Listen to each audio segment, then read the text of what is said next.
जब मैं आता हूं नए परिवार भी होते हैं, मगर बड़ा हिस्सा परिवारों का पुराने परिवारों का है। तो उनके चेहरों पे अलग रौनक, अलग विश्वास एक नजर आता है। और ये कौन सा विश्वास है, कौन सा संदेश है? ये संदेश है जिसको परमपिता परमात्मा ने उस जगत गुरु परमेश्वर ने भारद्वाज को दिया था पहली बार। भारद्वाज के मन की शंकाओं को, उसके सवालों को मैंने अभी लिखा भी कुछ दिन पहले, डाला नहीं है अभी, क्योंकि थोड़ी सी कभी कभी कमिटमेंट होती है मैगजीन के साथ कि जब वो ना छाप ले तो हम उसे जारी नहीं कर सकते। तो मैगजीन के लिए था, किसी पेपर के लिए, तो मैंने उसे अभी जारी नहीं किया। मगर मैंने सेमिनार में ये बात कही है, जो मैंने उसी आर्टिकल में भी लिखा है कि ईश्वर का वो जो संदेश है और भारद्वाज के जो सवाल हैं, ये सवाल हमारे जीवन में बड़े जरूरी हैं। कभी कभी हम सवालों से डरते हैं, और मैं देखता हूं, आप भी देखिए, महसूस कीजिए, वैसे तो शिक्षा जो हम प्राप्त करते हैं उसको साल दर साल छोड़ते चले जाते हैं। चौथी कक्षा में क्या पढ़ा, एग्जाम के साथ ही छोड़ देते हैं। 8वीं में क्या पढ़ा, 9th में जाते उसे छोड़ते हैं। और कभी कभी तो कुछ बच्चे ऐसे भी होते हैं कि एग्जामिनेशन हॉल के बाहर निकलते ही करे, अच्छा पैंडा छूटा, हो गया खत्म। और 10th में तो बहुत बच्चे होते हैं 10th के, क्योंकि 10th के बाद वो सब्जेक्ट कम हो जाते हैं, 4 रह जाते हैं। कोई कह रहा अच्छा साइंस से पीछा छूट गया, जिसको साइंस पसंद है वो कह रहा अच्छा हिस्ट्री से पीछा छूट गया। बिना वजह इतने राजाओं के नाम याद रखने पड़ते हैं। और जिसको हिस्ट्री अच्छी लगती है वो कह रहा अच्छा मैथ से पीछा छूट गया, इतने फार्मूले कौन याद रखे, छोड़ते चले जाते हैं। मगर एक बात याद रखिए, शिक्षा असल में देती क्या है?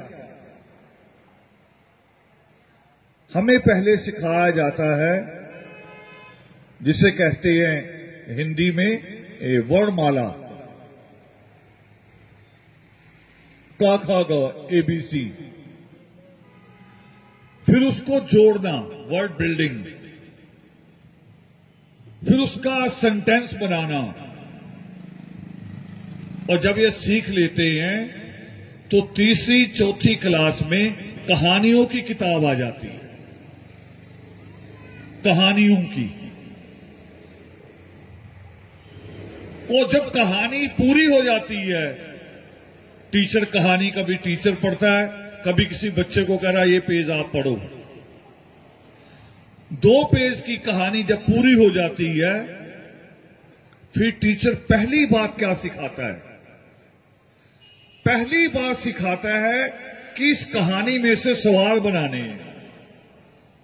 कहानी पढ़ ली, अब उसी में से सवाल और उसी में से जवाब ढूंढने हैं। यानी शिक्षा हमें सवाल करना सिखाती। और सृष्टिकर्ता वाल्मीकि दयावान शिक्षा किसे कहते हैं? वो शिक्षा कहते हैं, उसके लिए लफ्ज इस्तेमाल करते हैं धर्म। यहां लगा नहीं वो नया चित्र, मुझे उम्मीद थी फरीदाबाद में लगा मिलेगा, और विशाल, बड़ा विशाल होना चाहिए। पता नहीं हमने मेल नहीं की, पता नहीं आप लोगों को टाइम नहीं मिला। जिसमें पुरुषार्थ के चारों हिस्से, चारों रूप लिखे पुरुषार्थ के, और उसमें और भी बहुत सारे सवाल हैं कि धर्म कहां है, अर्थ कहां है, काम कहां है, मोक्ष कहां है। उसका भी मुझे कई महीने लगे ये चित्रकार को बताने में भी किसको कहां रखना है। मैं भी डरता था कि ये फैसला मैं नहीं ले सकता। ईश्वर की कही बात ईश्वर ने किस रूप में कही, मुझे उसी रूप में लेना उसे, उसमें मेरे अर्थ नहीं होने चाहिए। तो ईश्वर शिक्षा को कहते हैं, उसके लिए शब्द इस्तेमाल करते हैं धर्म। और जो धर्म सवाल नहीं देता, सवालों से डरता है, वो फिर अंधविश्वास हो जाता है। हमारी दादी यही तो सिखाती है। आप सवाल करो कि आदमी जब घोड़े पे बैठता है, शादी होती है, लोग घोड़ी पे बैठते हैं, मगर घोड़ी के ऊपर पहले एक सीट लगाई जाती है कि आदमी बैठ सके, क्योंकि घोड़ी की ऊपर की रीढ़ की हड्डी होगी, आदमी बैठ नहीं पाएगा, चुभेगी, तो उसके ऊपर काठी लगाई जाती है, फिर आदमी बैठ पाता है। और नीचे पैर कहां फंसाना है? आपके मोटरसाइकिल पे लगा होता है ना पैर रखने की जगह, घोड़ी के भी आसपास लगाई जाती है। और यही सवाल अगर आप कर दो दादी नानी से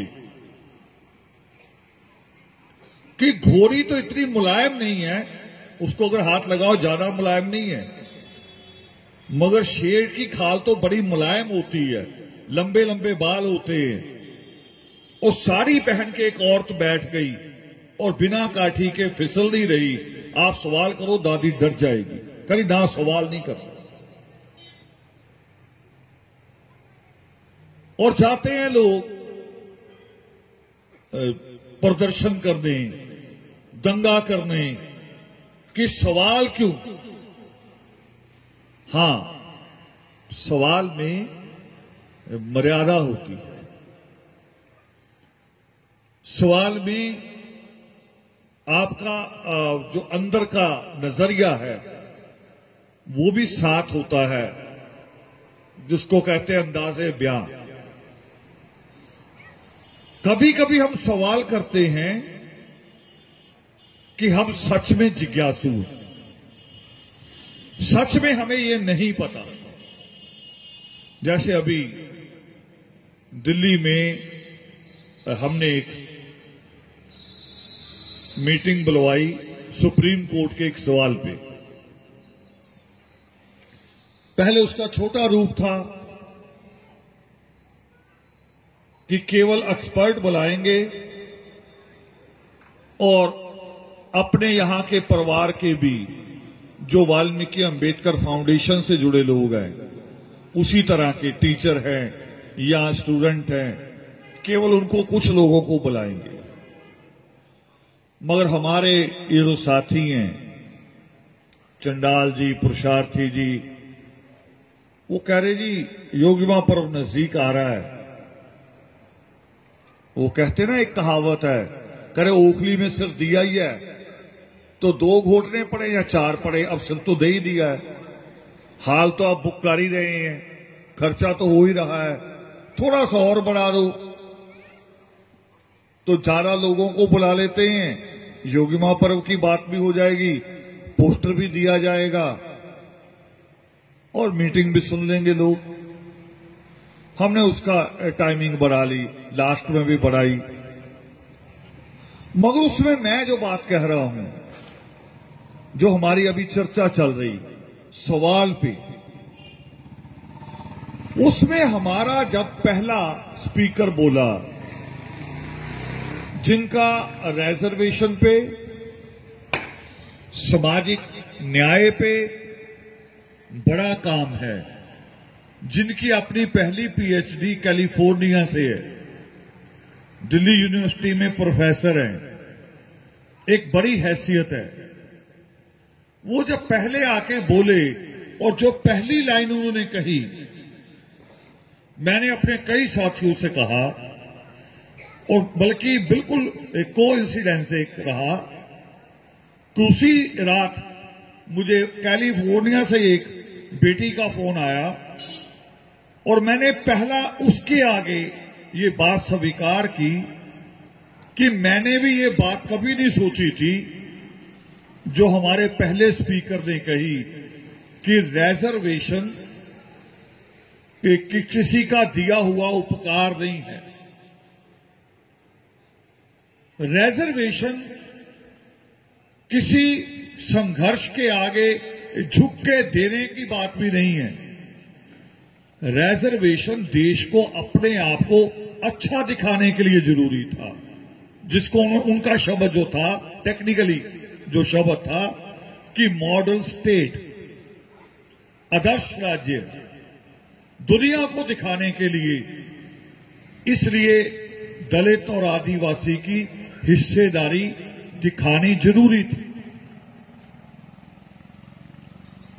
तो सवाल हम कई तरह से करते हैं कि सवाल कभी होता है मेरा कि मेरी जिज्ञासा है सच में, और मैं ये चीज, बेटे पैर सीधे करो दरबार की तरफ में, मैं ये नहीं समझता, मैं ये नहीं जानता, मेरा ये सवाल है। और कभी कभी हम सवाल इसलिए करते हैं कि मैं बहुत कुछ जानता हूं, दूसरे को नीचा दिखाने के लिए करते हैं। मगर एक कैरेक्टर और होता है जो बहुत कुछ जानता है, सवाल करता है, मगर नीचा दिखाने के लिए नहीं, बराबर लाने के लिए। वो हमारा टीचर होता है। कई तरह से होता है सवाल। तो परमात्मा जब सृष्टिकर्ता वाल्मीकि दयावान प्रकट हुए, तब भारद्वाज के सवाल थे। वो सवाल जिज्ञासा से भरे भी थे, पीड़ा से भरे भी थे। जब कई सवालों का जवाब नहीं मिलता तो अपने आप पे आदमी झुंझलाहट पैदा होती है, एक पीड़ा होती है। एक पीड़ा अपने ज्ञान की कमी की भी होती है। भारद्वाज के वो सवाल थे और ईश्वर ने वहां प्रकट होके मां तमसा नदी के किनारे, और मुझे भी जीवन में पहली बार इसी साल उस पावन स्थल पे जाने का अवसर मिला। जानते थे बहुत समय से, पढ़ते थे किताबों में, तमसा तमसा कहते भी थे, मगर समय नहीं मिलता था, जाते नहीं थे। और इस साल पहली बार समय मिला तो एक बार मिला, दो बार मिला और तीन बार ही जा आए। चौथी बार भी चले जाते, मगर अब की बार बारिशें ज्यादा हुई और 3 नदियां हैं, 2 नदियों में से निकल के जाना पड़ता, अंदर में से कोई पुल नहीं है। सोना नदी और तमसा नदी के बीच में से निकल के जाना पड़ता है, और नारायणी उसके पार है। 3 नदियों के बीच में है पावन वाल्मीकि तीर्थ, जहां पे भारद्वाज को परमात्मा ने ज्ञान दिया। जिज्ञासा आप लोगों की भी है जाने की, और हमारी इच्छा भी कि आप सभी जाएं। जैसे अमृतसर जाते हैं वहां भी जाएं, मगर वो थोड़ा सा रास्ता टेढ़ा है, हम उसको आसान सा ढूंढना चाह रहे हैं। एक तो बारिशों के साथ जुड़ा हुआ है, बारिशें होंगी तो नहीं जा पाएंगे, वाल्मीकि नगर तक जा पाएंगे, वाल्मीकि तीर्थ तक नहीं जा पाएंगे। जैसे अमृतसर है तो 10 किलोमीटर आगे है वाल्मीकि तीर्थ, ऐसे ही वाल्मीकि नगर आप जाएंगे तो वाल्मीकि तीर्थ जो है वो नदियों को, जंगल को 10-11 किलोमीटर पार करके है, तो बारिश हो जाएगी तो नहीं जा पाएंगे। दूसरा, छोटा सा शहर है, रुकने के साधन कम है। बच्चे जाएंगे तो हम नहीं चाहेंगे कि हमारे बच्चों को रुकने की जगह ना मिले, वो साधन कम है। और तीसरी बड़ी बात है कि अभी तक जो हम जा रहे हैं तो एक आदमी का कम से कम 7 से 10 हजार रुपया खर्च हो रहा है अभी जिस तरीके से हम जा रहे हैं। मगर उतना खर्चा मैं नहीं चाह रहा सबका हो। तो नजदीक कहां तक ट्रेन पहुंच सकती है, नजदीक से नजदीक, और वहां से हम कैसे आगे बढ़ सकते हैं, इसलिए हम अभी उसको रोके हुए हैं। और कोशिश है हमारी कि फरवरी में या मार्च में, शायद इस फरवरी में भी ना कर पाए, क्योंकि इस साल में 19 में एक बड़ा संग्राम शुरू हो जाएगा जो हर 5 साल बाद बाबा साहब ने हमारे लिए पैदा किया। हर 5 साल बाद हमें मौका दिया है कि अगर कोई जालिम लगे तो उसका कान पकड़ के उसको हटा दो, वो गद्दी पे नहीं रहेगा। तो अगर कहीं संगठन ने फैसला ले लिया कि हमें फरवरी मार्च में उस लड़ाई में उतरना है, पार्लियामेंट की लड़ाई में उतरना है, दिल्ली में आके लड़ाई लड़नी है जंतर मंत्र पे या पार्लियामेंट के घेराव की या कुछ और, तो फिर शायद हो सकता थोड़ा टल जाए। अभी तक कोई फैसला नहीं हुआ, और अगर नहीं होता तो फरवरी में मेरी इच्छा है कि अच्छा मौसम रहता है, और अच्छे मौसम में अगर हम टेंट लगा के भी इंतजाम कर लेंगे तो भी लोग उसमें आराम से बैठ सकेंगे, ज्यादा हमें पंखे और कूलरों का इंतजाम नहीं करना पड़ेगा। तो मैं उस पावन जगह की बात कर रहा था, मगर बात चल रही थी पावन प्रगट उत्सव की। और ये सवाल भी करना चाहिए अपने आप के साथ कि परमात्मा प्रकट क्यों हुए। ये सवाल बड़ा उपयोगी और बहुत कुछ सिखाएगा और बड़ा आनंद देगा, जीवन बदल देगा ये सवाल। और सवाल का जवाब आता है वहीं जाके तमसा नदी के किनारे। वही जवाब मिलता है कि भारद्वाज के सवालों का जवाब। मां सीता जब मरने जा रही थी, मां सीता जब अपने प्राण त्यागना चाह रही थी और अपने आप से कहती जा रही थी कि मेरा जीवन किस काम का है, मैं अपने परिवार को खुश नहीं कर पाई, मेरा पति मुझसे खुश नहीं है, आग पे चल के भी दिखा दिया तब भी खुश नहीं है, तो उसके भी वो सवाल चाहे गुस्से में थे मगर वो सवाल चल रहे थे, और परमात्मा तब भी प्रकट हुए उसके सवालों का जवाब देने के लिए।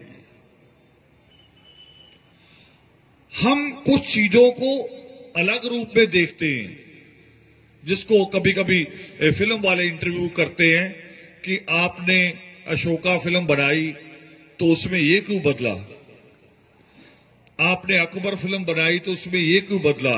तो फिल्म वाले जवाब देते हैं कि हमें फिल्म की तरह थोड़ा सा उसको क्या कहते हैं, ड्रामाई तरीके से थोड़े से अपना अंदाज देना था कि लोगों की रुचि उसमें बन जाए।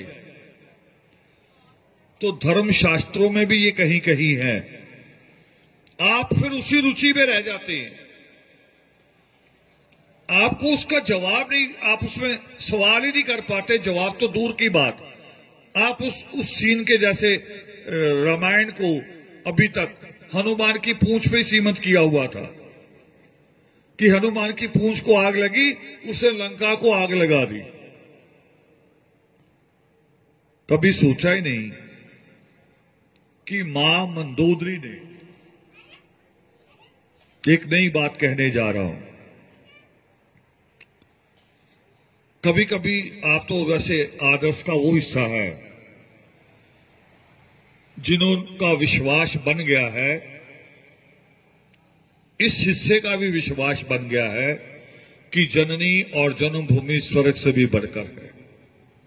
मगर आमतौर पे औरतें सोचती हैं अपने आप को कि मैं कमजोर हूं, मेरा दिमाग कम है आदमी के मुकाबले। किए औरतों में ज्यादा वो ममता कहीं कहीं अपने बच्चों को लेके, परिवार को लेके मां को कमजोर कर देती है। कहीं कहीं वो जो करुणामय दिल है, ममतामय दिल है, उससे भी हरियाणा की इसी जमीन पे कहते हैं कि औरतें अविश्वासी होती हैं, बड़े धागा तवीज के चक्कर में रहती हैं, ग्रहों के चक्कर में रहती हैं। मगर इसी जमीन पे एक बेटी पैदा हुई जो ग्रहों के चक्कर में नहीं पड़ी, ग्रहों के चक्कर को समझने जाती है ना। क्या नाम? देख, हमने यही इसलिए कहा कि ये हमारा वो आदर्श परिवार है जो 4 कदम आगे अपने हाथ में लिया। तो मां मंदोदरी ने उसमें एक बहुत बड़ा रोल अदा किया। नहीं तो आप जितने वो सीरियल दोबारा से दिमाग से देखना, आपको भी जरूरत है देखने की कि अगर दशरथ अपने दरबार में बैठा है तो उसकी रानी साथ बैठी दिखाई नहीं देगी। अगर इंद्र दरबार में बैठा है, वहां कोई और दरबार में बैठी नजर नहीं आएगी, नाचती नजर आएगी, है ना। मेनका नाचे या रंबा नाचे, नाचती नजर आएगी। और विष्णु अगर आपको मिलेगा तो वहां औरत क्या करती नजर आती है? वो लेटे होते हैं और औरत पैर दबा रही होती है। मगर मां मंदोदरी को महात्मा रावण ने यह रुतबा नहीं दिया था। महात्मा रावण ने वो रुतबा दिया जो सृष्टिकर्ता वाल्मीकि दयावान का हुक्म था। और एक खेल होता है शतरंज, सुना आप लोगों ने सबने, मगर खेलना बड़ा मुश्किल है। हालांकि उसमें कोई दौड़ना नहीं पड़ता, पसीना नहीं आता, सांस नहीं फूलती, मगर दिमाग के घोड़े थक जाते हैं। वो इतना गेम है कि जैसे फुटबॉल 1.5 घंटे में खत्म, हॉकी 1.5 घंटे में खत्म, है ना। क्रिकेट थोड़ा सा लंबा चल जाता है, मगर शतरंज के लिए तो कोई लिमिट ही नहीं है। एक गेम 4 घंटे में भी खत्म हो सकती है, 4 दिन भी चल सकती है। और उसी का छोटा रूप है ये जो बच्चे खेलते लूडो, है ना, ताश और भी कई चीजें छोटी छोटी है, ये उसके छोटे रूप है। मगर शतरंज उसका व्यापक रूप है। और आप हैरान हो जाओगे कि शतरंज खेल नहीं था असल में खेल नहीं था। जैसे फिल्म आप देखते ना सिनेमा में, सिनेमा की जो फिल्म है वो फिल्म बनाने के लिए फिल्म नहीं बनी कभी। उसकी जो शुरुआत है, जो बिगिनिंग हुई, उसकी बिगिनिंग फुटबॉल के मैच से हुई है फिल्म की। कि फुटबॉल का मैच होता था, दुनिया में सबसे प्रसिद्ध जो गेम है पॉपुलर, वो फुटबॉल है। फुटबॉल का मैच होता था तो जब कैमरा इजाद हुआ तो लोगों ने उसकी रिकॉर्डिंग करनी शुरू की, और रिकॉर्डिंग के बाद फिर उसको देखते थे घर बैठ के, स्क्रीन पे चला के। और धीरे धीरे कुछ लोगों ने, जैसे क्रिकेट में अभी शुरू हुआ कि उधर से बॉल आती है, स्पीड होती है, बैट मारता है, और जैसे वो बाउंड्री पार करती है तो कुछ लोग नाचने लगते हैं, कुछ लड़कियों को नाचने के लिए रखा है, कुछ ढोल बजने लगते हैं। ये अभी ऐड हुआ ना, फुटबॉल में उस वक्त ऐड हो गया था जब कैमरा आया। लोगों ने कहा कि बाद में चला के देखते हैं, चलो मैं अलग ड्रेस पहन के जाऊं, क्योंकि फिल्म तो बनी रही है, और जब उसको लोग चला के देखेंगे तो मैं अलग नजर आऊंगा। और अपने परिवार को बार बार दिखाऊंगा कि वो देखो मैं हूं। तो लोगों ने वो 22 खिलाड़ी तो खेल ही रहे थे, जो बाहर वाले थे उन्होंने अपने अपने रंग करने शुरू कर दिए कैमरे की वजह से। तो जब वो चलाया गया स्क्रीन पे, तब पहली बार किसी के दिमाग में आया भी ये भी थोड़ा अच्छा नहीं है, क्यों ना स्टोरी बना के फिर कैमरा चलाया जाए। तो फिल्म बन गई कि पहले कहानी बनाओ, उसकी स्क्रिप्ट लिखो और फिर उसके बाद शूट करो तो अच्छा लगेगा। इसी